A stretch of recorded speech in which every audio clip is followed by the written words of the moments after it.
ఇప్పుడు మీరు పేర్లు చదివేటప్పుడు కానీ పేరు లిస్ట్ వచ్చేటప్పుడు కానీ ఆ లిస్ట్లో నిజమైన పేదలకైతే ఈ ఇందిరమ్మ ఇళ్ళకు సంబంధించి కానీ ఈ భరోసాకు సంబంధించి కానీ ఇవన్నీ రావట్లేదని వాళ్ళైతే ఆవేదన చెందుతున్నారు, ఆందోళన చేస్తున్నారు. దానికి మీరేమంటారు?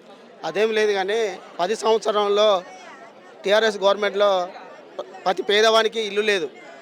కానీ గతంలో ఒక 5 సంవత్సరాలు అయిపోగానే మళ్ళీ 5 సంవత్సరాలు స్టార్ట్ కాగానే టీఆర్ఎస్ గవర్నమెంట్ పేదవారికి ఇల్లు ఇస్తానని చెప్పి మాయ మాటలు చెప్పి వాళ్ళకి ఇల్లు ఇప్పించి ఆ మొత్తం కూలగొట్టించి వాళ్ళను ఈ చెట్ల కింద గూడేసుకొని ఉన్నారు.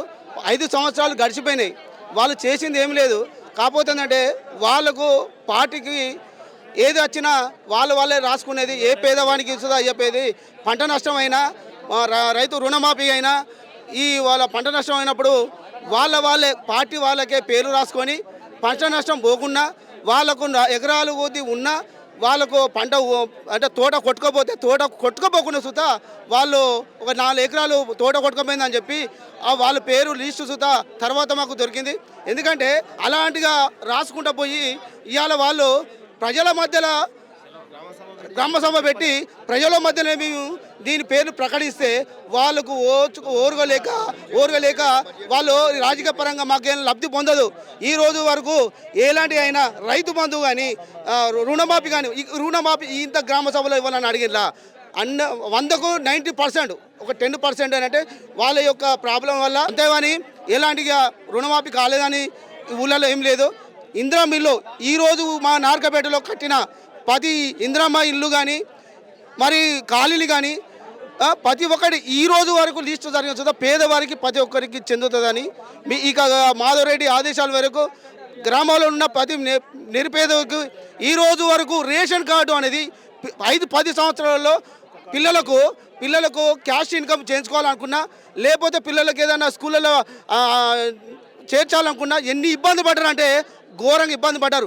అలాంటి ఇబ్బంది చూసి మన గవర్నమెంట్ అందరికీ పేదవారికి ఈ ఇబ్బందులు రావద్దని చెప్పి ప్రతి ఒక్కరికి ఈ రేషన్ కార్డు అందించడం జరుగుతుంది.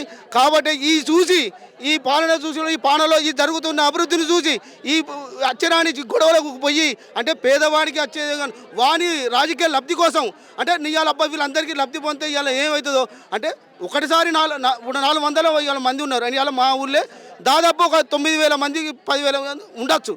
పేదోళ్ళ వాళ్ళని గుర్తించారు. ఇప్పుడు ఆ గుర్తించిన దానిలో సంవత్సరానికి 400 ఇళ్ళు వచ్చినాయి. 400 ఇళ్ళు మాధవరెడ్డి సార్ చెప్పారు ఒక సంవత్సరానికి విడతల వారీగా కట్టించి పేదవారి యొక్క ఇళ్లలో వాళ్ళ యొక్క కళను నెరవేర్చాలని చెప్పి మాధవరెడ్డి సార్ చెప్పారు. అలాంటివి ఏ రాజకీయ పరంగా ఉద్దేశం లేదు.